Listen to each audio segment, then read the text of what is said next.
my name is Brian Lipscomb. I'm the CEO for Energy Keepers Incorporated, which is the Confederated Salish and Kootenai Tribes independent power producer that was established about a decade ago to facilitate the tribe's acquisition of the now Seli'š Ksanka Qlispe hydroelectric project and to operate it and provide the power into the wholesale power market as an independent power producer. So tribal member, born and raised here on the reservation in St. Ignatius, just a short 42 miles from Missoula, was really good at math as I went through school. So I got to be a senior, and education for us as a family was an unspoken expectation. So, which started a generation or two before me. My grandma and grandpa actually met at Chamawa Indian School, boarding school in Salem, Oregon. They both had a tremendous push for their daughters, 4 of them, to go get a college degree, and they all did. So my mom, who graduated, let's see, in 1954, I believe, from Dixon, Montana, graduating class of 6. And at that time, there was a train, passenger train that went through Dixon. And she got on that passenger train and rode it all the way to Philadelphia, Pennsylvania, and got her two-year degree in nursing. And then she followed up and got her 4-year RN degree from Montana State when all of us were growing up. And so, as well as her other 3 sisters, they all got college education, which was kind of unheard of at that time, especially for young Native women from a reservation. And so all of us then have continued that path. And now all of the kids in my generation have all received college educations, some of them advanced degrees. And now the kids in the next generation below me, so my kids, nieces, nephews, etc., have also all pursued and received education, some of them up to the doctorate level. Had an opportunity then to look at Montana State University. I did, and because I was good at math, all the engineering curriculum stood out, so I picked one. And I picked electrical engineering first because it was paid the most. I said, okay, figure that out. Also, there was, at the time, so 1983, there wasn't a lot of jobs in Montana. So I had aspirations to try to figure out how to get a job and stay in Western Montana. And at the time, there wasn't a lot of opportunities with the tribe either. So I looked at all of that, and an opportunity came up for me to take a job with the U.S. Forest Service, which I did, as what was called at the time a federal junior fed employee. So they treated me as a full-time employee, brought me on, and I was treated as a trainee for an engineering position with the U.S. Forest Service in Missoula, actually. Oh, wow. So I attended the first year at MSU in electrical engineering, but quickly realized that that didn't align with the Forest Service career, so I switched to civil engineering. Plus, it was dirt you get your hand on. Electricity you can't see. So that kind of launched me down my career path. So every summer, I had a job as an engineer trainee. So all right. Started out doing road logs all over the 9 Mile Ranger District, and then moved on up through surveying, road location, some road design, some facilities work, and then all the way through college. And then all of my classmates and I, as we're finishing up, they're going their various directions. Not many of them stayed in Montana. Handful, maybe I can think of 2 or 3. The rest had to leave. And I had, right out of the blocks, non-competitive full-time job with the Forest Service, right out of the supervisor's office at Fort Missoula. Wow, that's a great story. That really kind of got me going. It also gave me career experience that has been invaluable right out of the blocks. So, learning how to work and use my degree as I was earning that degree was really helpful. Civil engineering, really broad, which I learned and appreciated as I went through school. And of course, all the professors in civil engineering were all about civil engineering as being the best field. So, but by and large, you get a smattering of everything in civil engineering. So you get soils and geoscience because of foundations and attaching stuff to the earth. You get structural engineering through concrete and steel. You get mechanical engineering because you have to know how things move and how create forces on stuff. You get fluid and fluid mechanics, and you get a smattering of electrical. So you get it all. And so you get this real broad engineering exposure through civil engineering. And then if you want to get more, if there's something that really kind of tickles your fancy as you go through all of that, then you can go further and get, like a structural civil engineering master's degree or concrete or whatever it is that you find interesting that you want to pursue a career path, or you can just step away as a civil engineer and go have at it. So, which is kind of what I did. So I continued my career with the Forest Service when I graduated in '88. Like I said, I was full-time at the supervisor's office out at Fort Missoula. And within a couple of years, they had promoted me out, and I was the zone engineer for the Plains-Thompson Falls Ranger District in Plains, Montana. So by 25, I was in charge of the engineering for the two engineering districts, Plains-Thompson Falls. They call it an engineering zone, and supervising 8 engineering techs that all worked for me or worked under me, and life was good.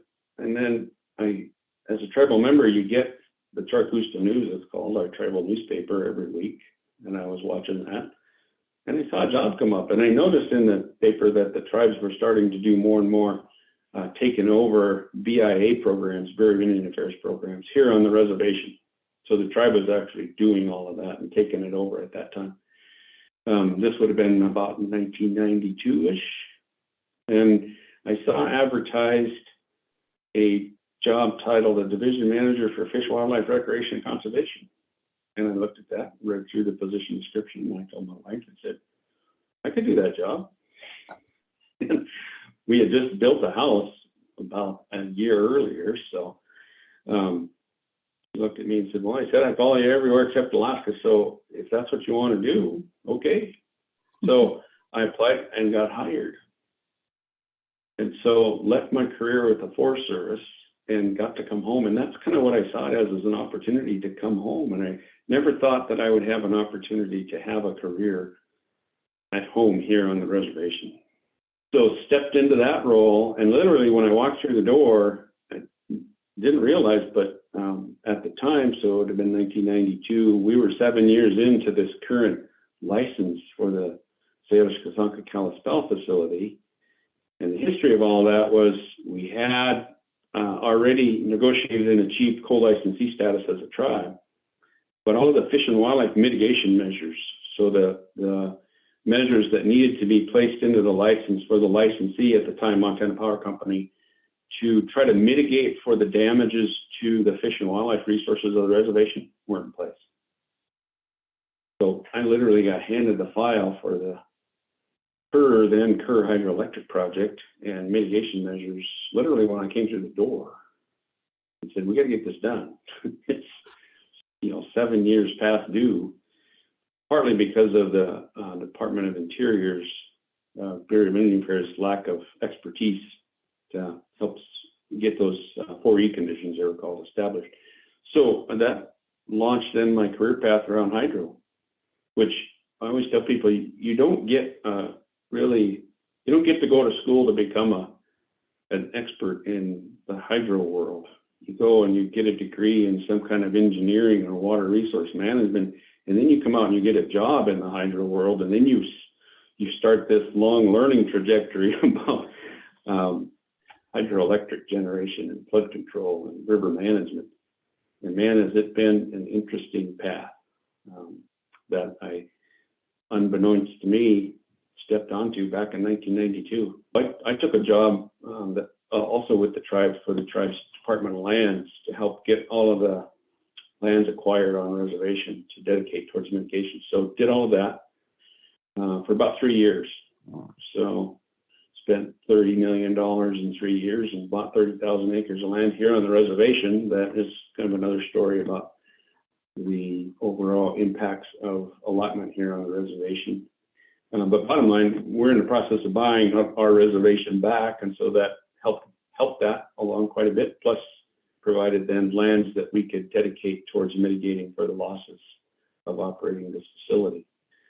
So all that put in place, wanted to get back close to hydro, so I left the tribe, took a job in Portland, Oregon, as the executive director of the Columbia Basin Fish and Wildlife Authority, which at the time was a nonprofit entity that was established as an agreement amongst all of the fish and wildlife managers of the Columbia Basin.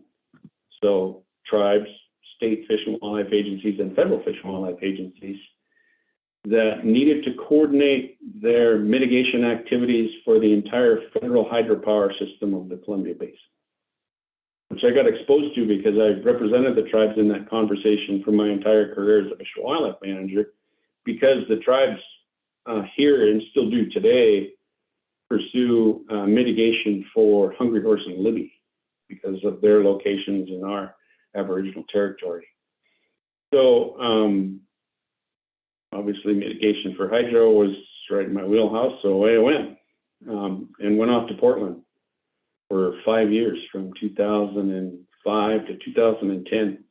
And then 5 years later, the tribes are looking to acquire this facility. They create a Department of Energy, and a few of the folks said, "Brian, you need to come back and do this." I said, "All right." So I applied, and they hired me as the director of the tribe's Department of Energy. And so I came back home in 2010, and I walked through the door and literally was handed the file for the Kerr project again. I said, "Okay, we're going to buy it." I said, "All right."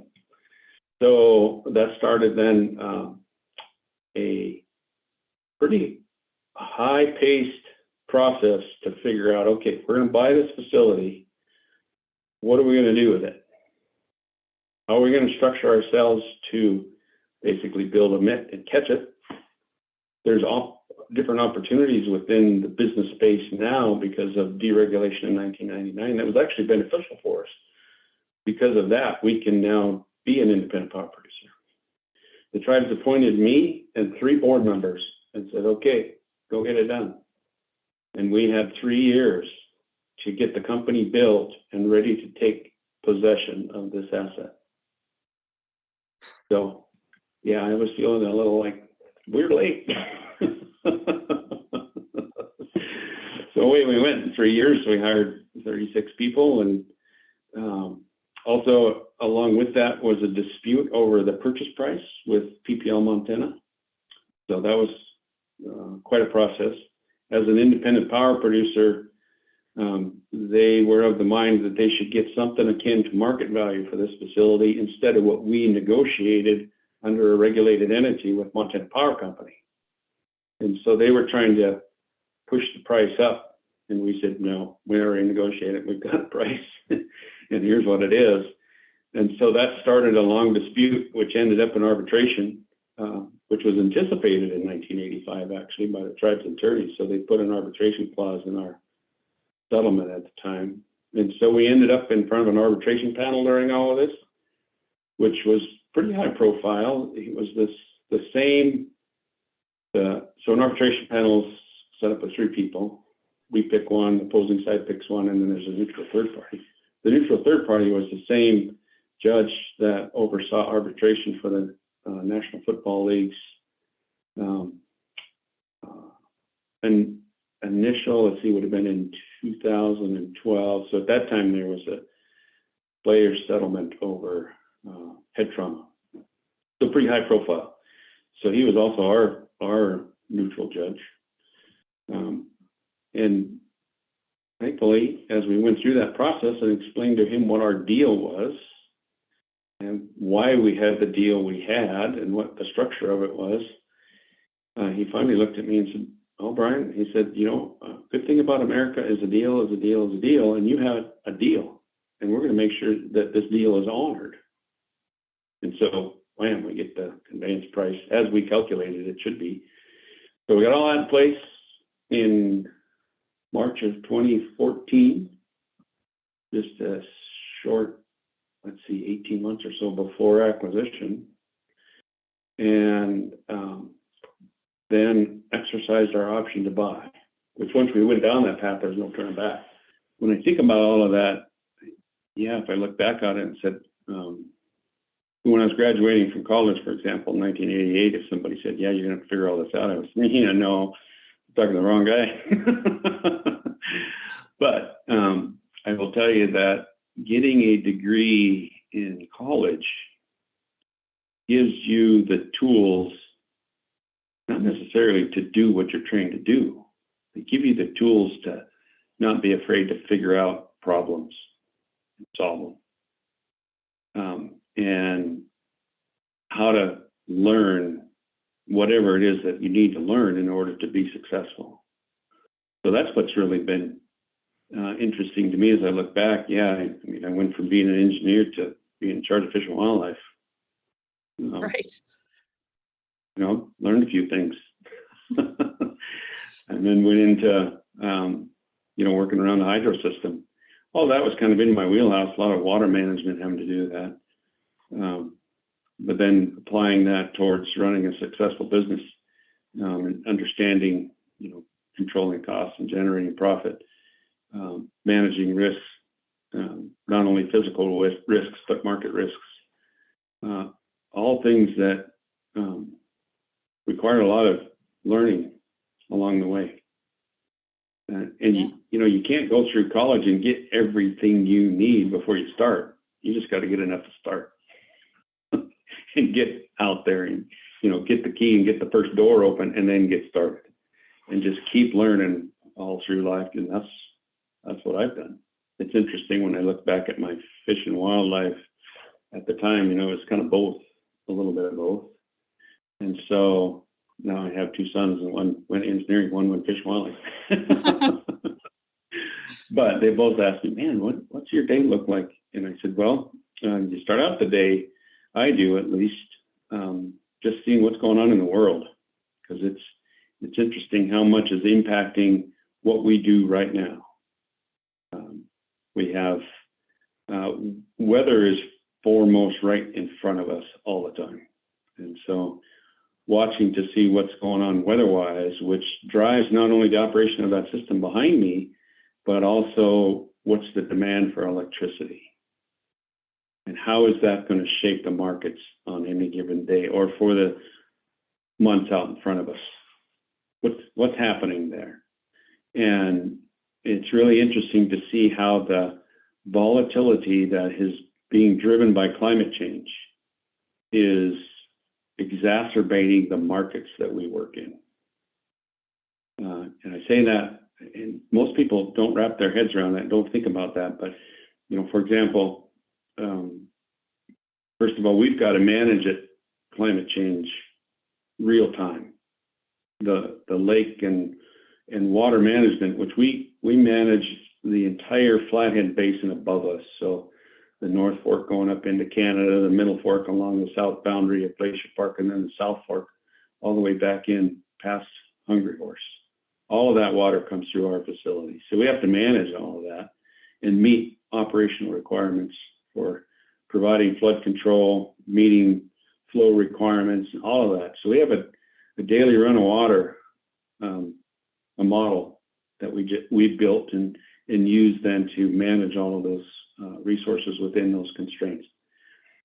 So when we look at the impact of climate change and how it's moved generally, the spring freshet earlier in the year, it tends to peak out faster and then goes away quicker.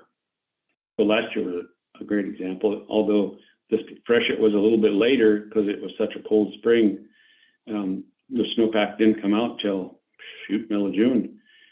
So What that means then is as the lake is filling naturally, then we get to a situation where there's more water in the upper basin in the snowpack than what can be accommodated through our natural lake, with the natural lake level being up to full pool.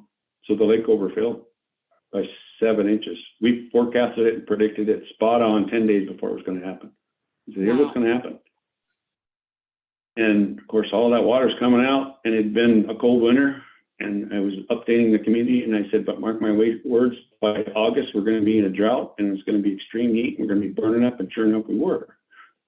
So that's kind of the way of the climate change, is that we're getting more water in the form of storms, but it's coming in the wintertime primarily, and it tends to be a little colder. So colder and wetter winters, hotter and drier summers. As you can imagine, that creates a lot of volatility within the year. And then it also creates a lot of volatility within the seasons. So if the winter's colder, it's going to require more electricity. If the summer's hotter, it's going to require more electricity. Yep. If the summer's drier, here in the Northwest, 75% of our electricity comes from hydro. So things get stressful. So managing the resource, first of all. Then we have making sure our facility continues to work. You know, it's 80 some years old, and we received it from a company who for 15 years was under failure mode and minimized investment into that facility. The way I tell people, it's like when you get ready to sell your pickup, you quit changing the oil, you don't change the tires, you run that thing a little bit and don't worry about all that maintenance. Let the next guy do it. Well, for a vehicle, you can do that for a year or two, get away with it, no problem. Do it for 5 years, pretty soon something breaks. With a hydro asset or a large industrial asset like this, you can do it for a long time, 15, 20 years before something breaks. So we got it at that 15-year period. We went in with our eyes open. We knew that it was going to require some uptake, renew and rehab. So we've jumped into that. But what that meant was we literally had to figure out how to eat an elephant of rebuilding our facility while not shutting it down. We've developed an asset management program that basically has taken every single component of our facility and analyzed it and said, okay, what's the age, what's the condition of that particular component, what's its likelihood of failure, and then secondly, what's its impact of failure? So does it mean we can work around it and still get generation out, or does it shut the generator that it's connected to? We got 3 generators, so that's why I'm kind of talking in this way. You know, does it shut that generator down, or does it shut the whole plant down? And so as we think about all the various components, you know, when you think about the water coming down through the penstock, spinning the turbine and generating electricity, and then controlling all of that, and then out the door interconnecting with Northwestern, there's a lot of different components and systems that we have to be constantly looking at and aware of. So we did all of that for every single aspect of our facility and built it into what's called a computerized maintenance management system. And so we use that system then to say, okay, of this $30 million worth of rehab and betterment you need to do, which one are you going to do tomorrow? Then the third thing that occupies my mind is where are we at in the market? So we have positions that we manage in the market every single day as far as selling our electricity. So we sell out to the wholesale market. We have relationships with industrial customers in Montana, but all across the West where we sell electricity. So we're constantly kind of managing those business relationships and all of the aspects that go with that, and making sure that what we committed to, we get delivered. And then we have a portion of electricity that always goes into the market. Either we're buying or selling. So we're looking at, okay, what's the market? What do we need to be? What is it that we're trading at today for electricity? Which then has a direct bearing on what are our opportunities then as we look at all of the market nodes across the West and the supply and demand around each one of those, and all of our analytics that help us determine, okay, that's maybe what the price is, but our analytics said the price should be here. Then we say, okay, that creates an opportunity. for a financial position. And so we take financial positions in both the oil and gas arena, as well as buying and selling electricity and moving it across the West. And then at the end of the day, about 5 o'clock every afternoon, I get a report from our risk manager that says, here's the risk matrix that we developed as a company to help us monitor and manage what our exposure is with our current positions and whether or not it's fitting within our limitations that we set and imposed upon ourselves. Parting advice, always be asking yourself, where do you need to be next? How do you get there? That was some career advice I received early on. And one of the engineers I worked for the Forest Service, Brian, he grew up, his dad was a surveyor, and so his dad always told him, he said, in order to be a good surveyor helper, which he was his entire life, he said, you always got to be thinking, where do I need you next? And then, when I take the measurement, you're leaving, you're getting there. So that's proven to be very good career advice, which I also continue to repeat whenever anybody asks me, and always think about where do you need to be next.